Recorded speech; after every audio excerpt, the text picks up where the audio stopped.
साथियों, कॉफ़ी आज के ज़माने में दुनिया में सबसे ज़्यादा पिए जाने वाला पेय पदार्थों में शुमार है। पर क्या आपने कभी सोचा है कि कॉफ़ी पीने के फ़ायदे और नुकसान क्या हैं, और कॉफ़ी अस्तित्व में कब आया, और कॉफ़ी के पीछे कितनी शोषण की कहानियाँ हैं।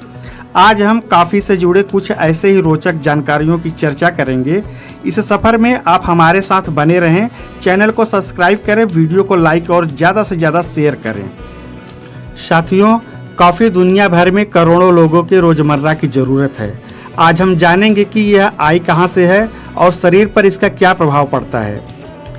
न्यूयॉर्क के शोर शराबे वाली सड़कों से लेकर इथोपिया की शांत पहाड़ियों तक ये कॉफ़ी लाखों लोगों के रोज़मर्रा के जीवन की एक बुनियादी ज़रूरत है। मानव सभ्यता में पिछली 15 सदियों से भी अधिक समय से कॉफ़ी का एक महत्वपूर्ण स्थान बना हुआ है। कुछ लोगों ने इसके प्रभाव को 17वीं-18वीं शताब्दी में रेनेसां को बढ़ावा देने वाला बताया है। वहीं आधुनिक दुनिया के कई बौद्धिक और सांस्कृतिक विचारों की नींव रखी गई थी। कॉफ़ी का प्रमुख तत्व कैफीन है। इसे अब दुनिया में सबसे अधिक पिए जाने वाला ऐसा साइको एक्टिव पदार्थ माना जाता है जो हमारे सोचने समझने के तरीकों को प्रभावित करता है। कॉफ़ी को कॉफिया अरेबिका नाम के पौधे से निकाला जाता है, जो मूल रूप से इथोपिया में पाया जाता है। दुनिया के कुल कॉफ़ी उत्पादन का 90% से अधिक हिस्सा विकासशील देशों से आता है। इसमें प्रमुख रूप से दक्षिण अफ्रीका के अलावा वियतनाम और इंडोनेशिया शामिल हैं। वहीं इसका सबसे अधिक इस्तेमाल औद्योगिक अर्थव्यवस्थाओं में होता है। ऐसा माना जाता है कि 9वीं शताब्दी में कॉल्डी नाम के एक बकरी चराने वाले ने कॉफ़ी के फल खाने के बाद अपनी बकरियों के ऊर्जा स्तर में बढ़ोतरी देखी। इसके बाद उसने इसे खुद पर आजमाया। इसके बाद से ही स्थानीय लोगों ने इसे भिगोकर खाना और पौधों की पत्तियों से चाय बनाना शुरू कर दिया। ऐतिहासिक वृत्तांतों से पता चलता है कि 14वीं शताब्दी में यमन में सूफियों ने सबसे पहले कॉफ़ी के बीजों को भूनकर वह पेय पदार्थ तैयार किया था जिसे आज हम कॉफ़ी के नाम से जानते हैं। पूरे ऑटोमन साम्राज्य में 15वीं शताब्दी तक कॉफ़ी हाउस खुल गए थे। बाद में ये यूरोप तक फैले, जो वहाँ व्यापार, राजनीति और नए विचारों के निर्माण के हब बन गए। 20वीं सदी के मशहूर जर्मन दार्शनिक और समाजशास्त्री जुर्गेन हैबरमास जैसे कुछ विद्वान तो यहाँ तक कहते हैं कि कॉफ़ी के प्रभाव के बिना ज्ञानोदय नहीं हुआ होगा। हैबरमास के मुताबिक 17वीं-18वीं शताब्दी के दौरान कॉफ़ी हाउस आलोचना के केंद्र बन गए, जहां जनता की राय और विचार बने। ऐसा माना जाता है कि प्रमुख विद्वान भी इस कॉफ़ी के बहुत बड़े प्रशंसक थे। फ्रांसीसी दार्शनिक वोल्टेयर एक दिन में 72 कप तक कॉफ़ी पी जाते थे। उनके हमवतन डाइराइट ने अपने 28 खंडों वाली इंसाइक्लोपीडी तैयार करने के लिए कॉफ़ी पर ही भरोसा किया था। अमेरिकी लेखक माइकल पोलन के मुताबिक इंसाइक्लोपीडी को ज्ञानोदय के एक सिद्धांत कार्य के रूप में देखा जाता है। मानव विज्ञानी प्रोफेसर टेड फिशर अमेरिका के वेंडरबिल्ट विश्वविद्यालय में कॉफ़ी अध्ययन संस्थान के निदेशक हैं। वो कहते हैं कॉफ़ी ने पूंजीवाद के उदय में भी महत्वपूर्ण भूमिका निभाई है। उन्होंने कॉफ़ी के इतिहास की दिशा बदल दी और विचारों के विकास को प्रोत्साहित किया। इससे ज्ञानोदय और पूंजीवाद का जन्म हुआ। वो कहते हैं, यह मेरे लिए महज एक दुर्घटना नहीं लगती कि लोकतंत्र, तर्क संगतता, अनुभववाद, विज्ञान और पूंजीवाद के बारे में विचार ऐसे समय में आए जब इसका उपभोग लोकप्रिय हो गया। यह पदार्थ धारण और एकाग्रता का विस्तार करता है। यह निश्चित रूप से उस संदर्भ का हिस्सा था जिसने पूंजीवाद का नेतृत्व किया था। फिशर कहते हैं, उस समय व्यवसायियों को लगा कि कॉफ़ी का उपयोग उत्पादकता बढ़ाने के लिए किया जा सकता है। इसलिए उन्होंने अपने कर्मचारियों को कॉफ़ी देना शुरू किया और अंततः उन्हें कॉफ़ी ब्रेक भी दिया जाने लगा। कॉफ़ी के इतिहास का एक स्याह पक्ष भी है। इसने गुलामों के शोषण में महत्वपूर्ण भूमिका निभाई। फ्रांसीसियों ने अफ्रीकी गुलामों का इस्तेमाल हैती के बागानों में किया। वहीं ब्राज़ील 1800 के दशक की शुरुआत तक अफ्रीकी गुलामों का इस्तेमाल कर दुनिया की 1/3 कॉफ़ी का उत्पादन कर रहा था।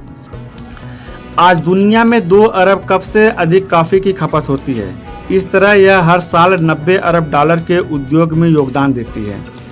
गैर सरकारी संगठन हेल्पर इंटरनेशनल दुनिया भर में गरीबी और भूख मिटाने के लिए काम करती है। इसके मुताबिक पिछले 600 सालों में बहुत थोड़ा सा बदलाव आया है।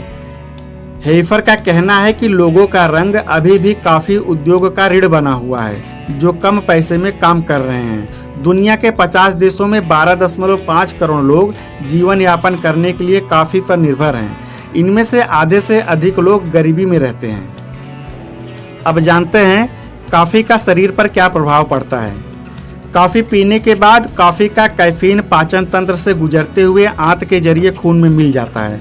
हालांकि इसका प्रभाव तंत्रिका तंत्र यानी नर्वस सिस्टम तक पहुंचने के बाद शुरू होता है। ऐसा कैफीन की एडेनोसिन नाम के रसायन से समानता की वजह से होता है, जिसका उत्पादन शरीर प्राकृतिक रूप से करता है। एडेनोसिन आमतौर पर सिंपैथेटिक नर्वस सिस्टम को धीमा कर देता है। इससे हृदय गति में कमी आती है और सुस्ती और आराम की भावना पैदा होती है। कैफीन नर्व सेल की सतह पर मौजूद एडेनोसिन रिसेप्टर्स को बांधता है, ठीक उसी तरह जैसे ताले में चाबी फिट होती है, लेकिन इन रिसेप्टर्स को बाधित कर यह विपरीत प्रभाव पैदा करता है। यह रक्तचाप यानी ब्लड प्रेशर को थोड़ा बढ़ा सकता है, मस्तिष्क की गतिविधियों को बढ़ा सकता है, भूख कम कर सकता है और सतर्कता को बढ़ावा दे सकता है। इससे लंबे समय के लिए एकाग्रता बढ़ सकती है। कैफीन का प्रभाव मनोदशा को सुधारने, थकान कम करने और शारीरिक प्रदर्शन में सुधार लाने तक पर हो सकता है।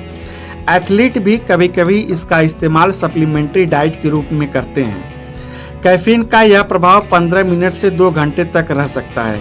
इसके लेने के 5 से 10 घंटे बाद शरीर कैफीन को हटा देता है, लेकिन इसका प्रभाव लंबे समय तक बना रहता है।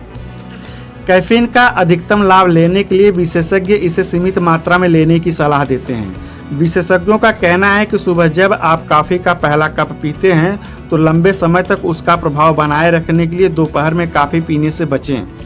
दिशा निर्देश के मुताबिक एक स्वस्थ वयस्क के लिए प्रतिदिन कैफीन की सीमा 400 मिलीग्राम है। यह 4-5 कप कॉफ़ी के बराबर है। हर व्यक्ति की सीमा अलग अलग होती है। इस सीमा से अधिक कैफीन होने पर अनिद्रा, चिंता, दिल की धड़कन बढ़ना, पेट में परेशानी, मितली और सिर दर्द जैसे दुष्प्रभाव हो सकते हैं। अमेरिका के फूड एंड ड्रग्स एडमिनिस्ट्रेशन के विशेषज्ञों ने भी चेतावनी दी है कि तेजी से 1200 मिलीग्राम कैफीन के सेवन का दुष्प्रभाव हो सकता है। हार्वर्ड के T H Chan school of public health के डॉक्टर मैटियास हेन के मुताबिक कम मात्रा में कॉफ़ी पीने का स्वास्थ्य पर अच्छा प्रभाव भी पड़ सकता है। यह मौत और कई बीमारियों के जोखिम को कम कर सकता है। हेन कहते हैं, दिन में 2-5 कप कॉफ़ी पीने से न केवल मृत्यु दर बल्कि डायबिटीज, हृदय रोग और यहाँ तक कि कुछ प्रकार के कैंसर का भी खतरा कम होता है।